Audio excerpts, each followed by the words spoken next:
आज हम एक ऐसी फिल्म की कहानी में डूबने वाले हैं जिसने रिलीज होने से पहले ही पूरे इंटरनेट पर धूम मचा दी है। हाँ, मैं बात कर रही हूँ थलाइवा, हमारे रजनीकांत सर की मोस्ट अवेटेड फिल्म कुली की। ये सिर्फ एक फिल्म नहीं यार, ये तो एक तूफान है जो बॉक्स ऑफिस पर आने वाला है। एक ऐसी कहानी जो आपको अपनी सीट से हिलने नहीं देगी। एक pure action thriller. Lokesh Kanagaraj sir ने इसे डायरेक्ट किया है और यकीन मानो इस बार कहानी ड्रग्स की नहीं बल्कि सोने की तस्करी की है। एक बिल्कुल नई दुनिया में हम जाने वाले हैं, तो अपनी पॉपकॉर्न तैयार कर लो, हेडफोन्स लगा लो, क्योंकि आज हम इस कहानी को ऐसे जीने वाले हैं जैसे हम खुद ही विशाखापट्टनम के उस हार्बर पर खड़े हों, उस समंदर की लहरों को महसूस कर रहे हों जहाँ से शुरू होती है ये कमाल की कहानी। सोचो जरा, विशाखापट्टनम का एक बसलिंग सा हार्बर है जहाँ दिन रात जहाज आते जाते रहते हैं और इन सब के बीच चुपचाप एक पूरा का पूरा स्मगलिंग नेटवर्क चलता है। इसे कौन ऑपरेट करता है भाई? वो है साइमन जेवियर, एक ऐसा आदमी जिसका नाम सुनते ही लोग थर थर कांपते हैं। साइमन, जिसका किरदार निभा रहे हैं हमारे नागार्जुन सर, वो सोने की घड़ियों की तस्करी करता है और इस पूरे नेटवर्क को चलाने में उसका सबसे भरोसेमंद लेफ्टिनेंट, उसका दाहिना हाथ है दयालन। दयाल का किरदार सोबिन शाहिर ने निभाया है। दयाल के पास अपने लोगों की एक पूरी टीम है जो उसके इशारों पर नाचती है और वो लोग साइमन के हर इलीगल काम को अंजाम देते हैं। पर इस अंडरवर्ल्ड की दुनिया में भी इंसानियत की एक छोटी सी किरण है और वो है साइमन का बेटा अर्जुन, जिसे कन्न रवि ने प्ले किया है। वो अपने पिता के इस क्रिमिनल रास्ते से एकदम नफरत करता है और अपनी एक साफ सुथरी जिंदगी जीना चाहता है। तो वो क्या करता है? वो एक कस्टम्स ऑफिसर बन जाता है ताकि वो अपने पिता के बनाए हुए जाल को तोड़ने में मदद कर सके। लेकिन इस खतरनाक खेल में पुलिस भी पीछे नहीं रहती। एक ब्रेव पुलिस ऑफिसर जिसे काली वेंकट ने निभाया है,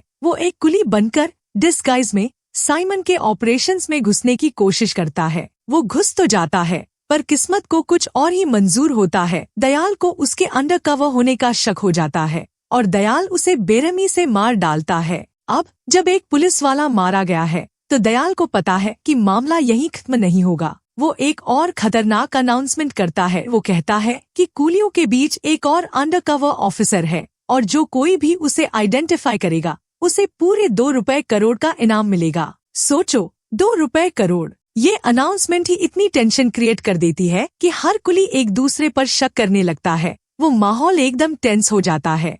अब सीन शिफ्ट होता है विशाखापट्टनम से दूर चेन्नई में। यहाँ एक और इंसान है जो अपनी ही दुनिया में मस्त है। हमारा देवराज देवा का किरदार निभा रहे हैं हमारे थलाइवा रजनीकांत सर। देवा चेन्नई में एक हवेली चलाता है जो एक बोर्डिंग हाउस भी है और वहाँ के नियम कानून एकदम सख्त हैं। No smoking, no drinking. देवा अपनी इस शांत जिंदगी में मगन है कि तभी उसे एक टेरिबल न्यूज मिलती है। उसके दोस्त राजशेखर की मौत हो गई है। राजशेखर का रोल सत्यराज ने किया है और ये जानकर देवा को बहुत सदमा लगता है, क्योंकि रजनीकांत सर और सत्यराज सर पूरे 38 साल बाद एक साथ काम कर रहे हैं। ये तो किसी सिनेमैटिक रियूनियन से कम नहीं है ना? देवा तुरंत विशाखापट्टनम के लिए निकल पड़ता है अपने दोस्त के फ्यूनरल में शामिल होने के लिए। पर वहाँ जाकर उसे शांति नहीं मिलती बल्कि एक और झटका लगता है। राजशेखर की सबसे बड़ी बेटी प्रीति उसे देखते ही बहुत नाराज होती है और उसे फ्यूनरल से बाहर निकाल देती है।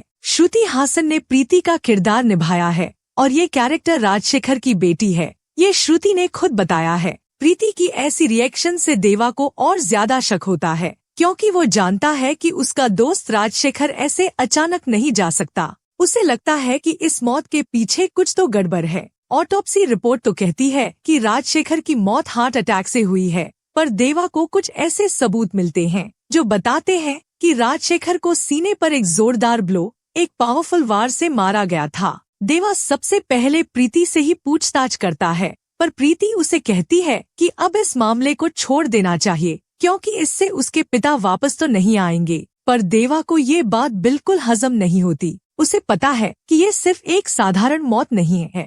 देवा अपनी इन्वेस्टिगेशन जारी रखता है। वो राजशेखर के पुराने वर्क प्लेस जाता है जहाँ उसे बताया जाता है कि राजशेखर ने 5 साल पहले ही इस्तीफा दे दिया था और उसके बाद वो क्या करता था किसी को नहीं पता। ये बात देवा को और ज्यादा सस्पिशियस लगती है। फिर वो राजशेखर के एक दोस्त से मिलता है जिसे चार्ली ने निभाया है। और यहीं से कहानी में एक और बड़ा ट्विस्ट आता है। उसका दोस्त बताता है कि राजशेखर पिछले कुछ सालों से फाइनेंशियली बहुत स्ट्रगल कर रहा था, क्योंकि उसे अपनी तीनों बेटियों की पढ़ाई का खर्च उठाना था। इस मुश्किल समय में राजशेखर ने एक कमाल का इन्वेंशन किया था, एक इलेक्ट्रिक चेयर। पर ये इंसानों के लिए नहीं थी, ये मरी हुई जानवरों को राख में बदलने के लिए बनाई गई थी। उसने इस इन्वेंशन को एक गवर्नमेंट कंपटीशन में भी सबमिट किया, पर इसे रिजेक्ट कर दिया गया। क्यों? क्योंकि सरकार को डर था कि अगर ये मशीन गलत हाथों में पड़ गई तो इसका भयानक दुरुपयोग हो सकता है। और सरकार का ये डर बिल्कुल सही साबित होता है, क्योंकि अब सीन में आता है दयाल, जो लगातार लाशें समंदर में फेंककर डिस्पोजल का काम करता था, जिससे उसे ढेरों कंप्लेंट्स मिल रही थी। उसे अर्जुन से पता चलता है कि वो किसी ऐसे को जानता है जिसके पास ऐसी ही एक डिवाइस है। दयाल तुरंत राजशेखर के पास पहुंचता है और शुरुआत में राजशेखर बिल्कुल मना कर देता है। वो कहता है कि इस चेयर को इंसानों पर इस्तेमाल करना नामुमकिन है, पर दयाल, जिसके हाथ खून से सने हैं, वो धमकियां देता है। और उसके बाद राजशेखर और दयाल मिलकर इस मशीन को इंसानों के लिए अडेप्ट करने का एक तरीका ढूंढ लेते हैं। सोचो जरा, एक ऐसे इन्वेंशन का जो कभी जानवरों के लिए बना था, कैसे इंसानों को ठिकाने लगाने के लिए इस्तेमाल किया जाता है। और अगले 5 सालों तक वो इस मशीन का इस्तेमाल करते हैं। राजशेखर का दोस्त ये सारी बातें देवा को बताता है और देवा को अब धीरे धीरे राजशेखर की मौत की गुत्थी सुलझती नजर आने लगती है। उसे अब समझ आता है कि राजशेखर की मौत कोई हार्ट अटैक नहीं, बल्कि एक सुनियोजित मर्डर था। राजशेखर की मौत के बाद भी दयाल अपने काम में लगा रहता है, लगातार लाशें समंदर में फेंकता रहता है, जिससे शिकायतें और भी बढ़ती जाती हैं। दयाल को याद आता है कि जब वो पहली बार राजशेखर से मिला था, तब उसने एक यंग लड़की को देखा था और उसे पता चलता है कि वो राजशेखर की बेटी है। बिना देर किए दयाल अपने आदमियों को प्रीति को उसके हॉस्टल से अगवा करने का ऑर्डर देता है। सोचो, प्रीति कितनी डरी होगी जब गुंडे उसे अगवा करने आते हैं। पर तभी हीरो की एंट्री होती है। देवा बीच में आता है, अगवा होने से प्रीति को बचाता है और उनके साथ चला जाता है। दयाल ये देखकर इंट्रिग्यूड हो जाता है, क्योंकि उसे देवा में कुछ तो खास दिखता है। वो देवा से पूछता है कि क्या उसे इलेक्ट्रिक चेयर ऑपरेट करना आता है। देवा बिना सोचे समझे दावा करता है कि उसे आता है और फिर बाद में प्रीति की मदद से उस मशीन को ऑपरेट करके दिखाता है। अब ये दोनों, देवा और प्रीति, मिलकर कई दिनों तक उस मशीन को ऑपरेट करते हैं और बॉडीज डिस्पोज करते रहते हैं। ये एक अजीब सा बॉन्ड बन जाता है उन दोनों के बीच, मौत और रहस्य के साए में। पर देवा को प्रीति की सुरक्षा की बहुत चिंता होती है। वो जानता है कि ये बहुत खतरनाक काम है और वो उसे इसमें और शामिल नहीं करना चाहता। एक रात देवा प्रीति से कहता है कि उसे अब इस काम को छोड़ देना चाहिए और वो उसे बताता है कि उसका असली इरादा साइमन से मिलकर राजशेखर के असली कातिल का पता लगाना है। देवा को पता है कि साइमन ही इस पूरे नेटवर्क का मास्टरमाइंड है और उसी के पास सारे जवाब हैं।